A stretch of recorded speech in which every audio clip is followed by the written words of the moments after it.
on mission from Afghanistan. I had the opportunity to visit a child-friendly schools in Kerala, and I was very impressed by how this is 2000 in Kerala, and I was very impressed how the program was indeed addressing the pedagogical transformation in the class, how things were changing, how the relationship between the children and the teachers, and how the learning environment was conducing to better learning and also addressing quality. We have to remember that this is 13 years ago, and that it means that we know a lot about the what and how, what needs to be done and how to increase, to address quality. But of equal importance is the empowerment of communities to take ownership in the effective running of schools. And in Rajasthan, I was in Udaipur last September, and I was able to see firsthand when the school management is really effective, taking place.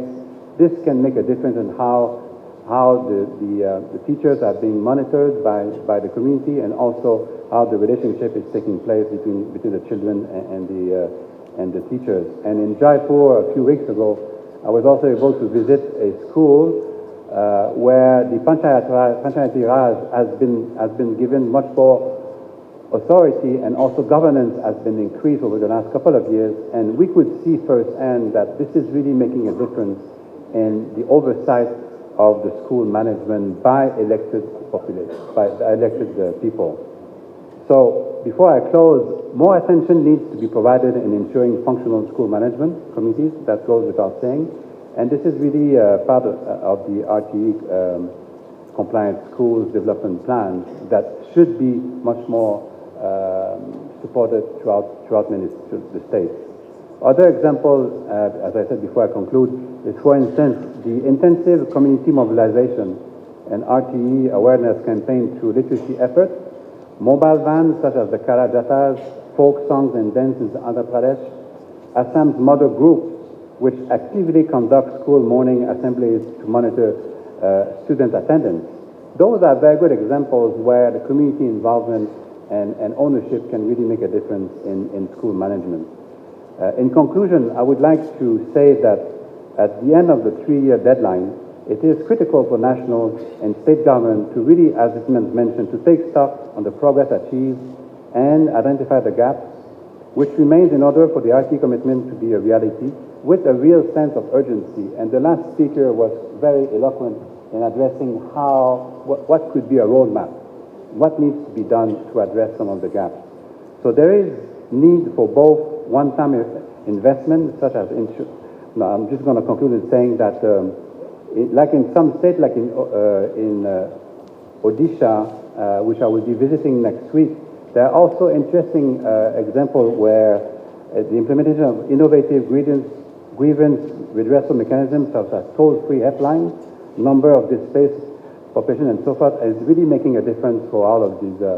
So the point is that even though there are serious gaps, there are serious issues in relationship to the implementation after 3 years, there are many ways. We know the ingredients are there, and it's a matter of being able to use what good example exists in so many states and being able to really move forward with implementing at state level where there's much more serious gaps.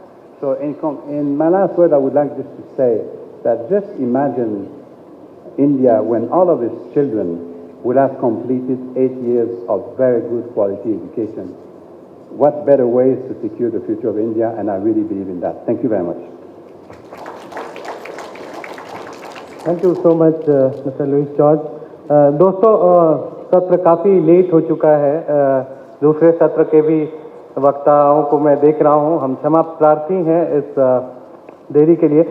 Now I would like to invite professor Muchkund Dubey ji. Dubey ji Bihar common school commission के अध्यक्ष रहे। दुनिया के अलग अलग हिस्सों में शिक्षा की व्यवस्था का उनको तजुर्बा है। दुबे जी आए और अपना वक्तव्य दें।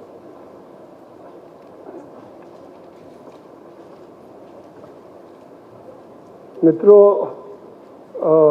काफ़ी विलम्ब हो चुका है और इसलिए मैं बहुत संक्षेप में ही जो कुछ कहना है कह के समाप्त कर दूंगा। जब शिक्षा अधिकार कानून पारित हुआ तो हम लोगों को ये स्पष्ट था कि इसमें कई बुनियादी खामियां हैं और हम ये भी जानते थे कि इन बुनियादी खामियों के चलते जो मुख्य उद्देश्य है उसकी पूर्ति होना संदेहजनक है, लेकिन फिर भी हमने इसका स्वागत किया। पहला कारण ये था कि भारतवर्ष में 100 सालों तक की लड़ाई की एक अनिवार्य और निःशुल्क शिक्षा सभी बच्चों के लिए गुणवत्तापूर्ण उपलब्ध हो, इसको एक कानूनी ढंग से सरकार ने मान लिया। एक बहुत बड़ी जीत मानी गई और हम इसका तिरस्कार नहीं कर सकते थे। दूसरी बात ये थी कि इसमें कोई संदेह नहीं कि इस कानून में बहुत कुछ सकारात्मक प्रावधान हैं जिनके अमल में लाने से हमारे बच्चों को फायदा हो सकता है, शिक्षकों को फायदा हो सकता है, समाज को फायदा हो सकता है। इसलिए हमने ये मंच बनाया और हम इस मंच में शामिल हुए और 3 सालों से हम इस कानून के अमल में लाने में जो प्रगति हो रही है उसका लेखा जोखा करते आ रहे हैं। इस साल का लेखा जोखा विशेष महत्व रखता है क्योंकि इस साल के आखिर तक जो कि हो चुका है 31 मार्च को, इस कानून के करीब करीब सभी प्रमुख प्रावधानों को अमल में हो जाना चाहिए था, लेकिन हमने रिपोर्ट सुना और स्थिति बहुत संतोषजनक नहीं है।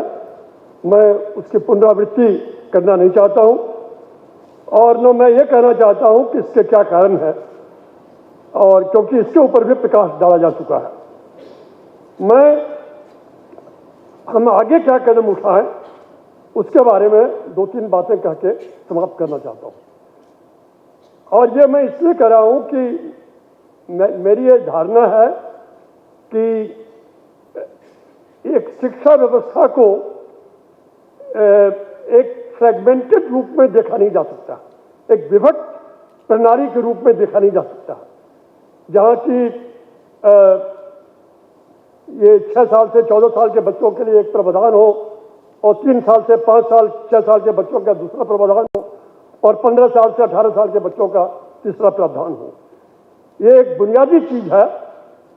दूसरी बात यह है कि किसी भी शिक्षा प्रणाली में जो मातृभाषा में नहीं दी जाती है वो शिक्षा प्रणाली कभी भी सफल नहीं हो सकती, क्योंकि मातृभाषा हमारी पहचान है, हमारी गरिमा का प्रतीक है, और अगर उसे स्पष्ट रूप में नहीं कबूल किया जाता और उसको कानूनी जामा नहीं पहुंचाया जाता तो हम कभी प्रगति नहीं कर सकते हैं।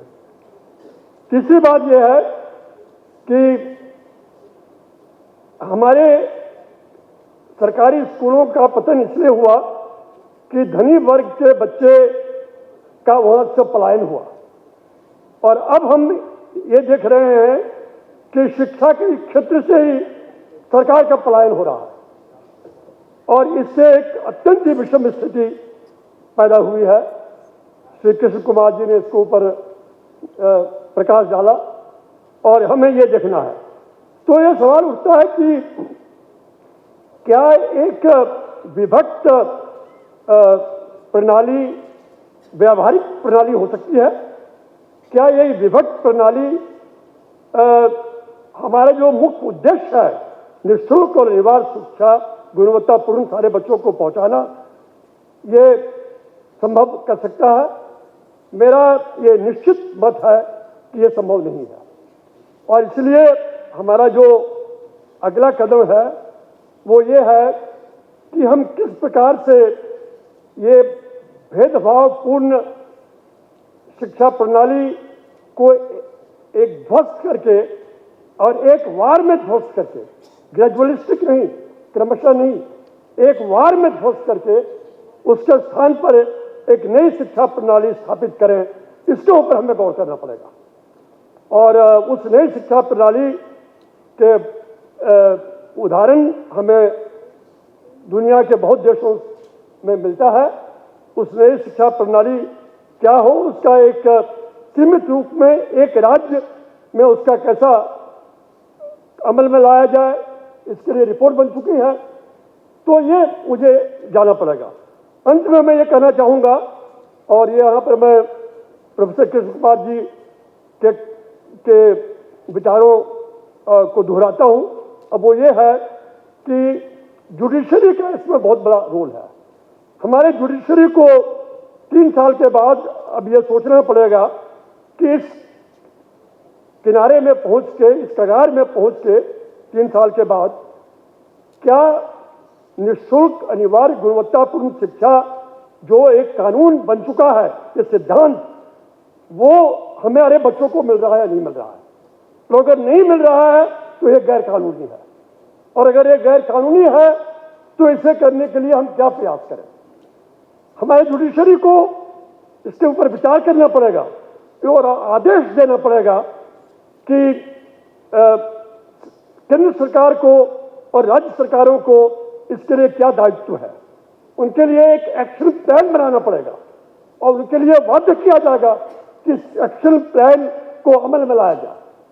हमारे जुडिशरी को इस बात का निर्धारण करना पड़ेगा कि ये जो विभक्त प्रणाली है राइट टू एजुकेशन की, इसको संयुक्त कैसे किया जा सकता है। इनमें और अनिवार्य तत्वों को ला करके मैं कहूंगा कि अगर इस कानून के सिद्धांत को मान लिया जाए तो आपको यह मानना ही पड़ेगा कि 0 से 3 से 6 और 15 से 18 बच्चों को भी वही अधिकार मिलना चाहिए।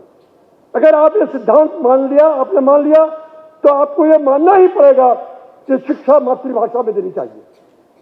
अगर आपने ये कानून को मान लिया तो गुणवत्तापूर्ण के सिद्धांत को माना तो आपको मानना ही पड़ेगा कि समानता के बिना कभी भी गुणवत्तापूर्णता नहीं हो सकती है। और समानता, इन सारे मुद्दों के ऊपर विचार करके एक कार्य प्रणाली बना करके हमारे, और अंत में मैं कहूंगा कि अगर आपने इस सिद्धांत को मान लिया तो आपके इसके लिए संसाधन प्रदान करना ही होगा, उपलब्ध कराना ही होगा। तो ये एक मसला है जिसे हम कोर्ट के पास ले जाएं और हमें कोर्ट को इसके ऊपर जजमेंट देने के लिए, जो एक मामूली टेक्निकल जजमेंट नहीं होगा, जो केंद्र सरकार और राज्य सरकार को बुला के योजना बना करके आदेश देगा। तो इन शब्दों के साथ मैं समाप्त करना चाहता हूँ। धन्यवाद सर, बहुत महत्वपूर्ण मुद्दे उठाए माननीय मुचकुंद दुबे जी। हमारे बीच शांता जी हैं। शांता जी एनसीपीसीआर की चेयरपर्सन है, लेकिन अगर मैं उनका परिचय देने लगूं तो बहुत लंबी फहरिस्त है, मैग्सेसे अवार्ड से लेके तो शांता जी कह रहे हैं कि समय नहीं है, तो मैं सीधे शांता जी को आमंत्रित करता हूं और जिनसे हम लोग लगातार पैशनेट ढंग से कैसे काम करें, ये शांता जी से लगातार हम लोग सीखते रहे। शांता जी आए और अपना वक्तव्य दें। Thank you very much. क्योंकि समय कम है, हम इंग्लिश में बोलते हैं। अगर हिंदी में बोलना है तो आपको और समय लगेगा। I must say that RT Forum, I must congratulate you for sticking to your timelines and your deadlines on coming up with this very important and significant report. And while I was looking at the report, I found that things were not as bad after all, you know, and there were several milestones that were attained and lots more to be done. I think RT Act is a product of a great battle for education in the country. We have attained the right to education for children in 6 to 14 years of age, and as Professor Muchkund Dubeji says, the goal that we are to look for is for equal education, education in mother tongue, education for all children in the 3 to 18 years age group,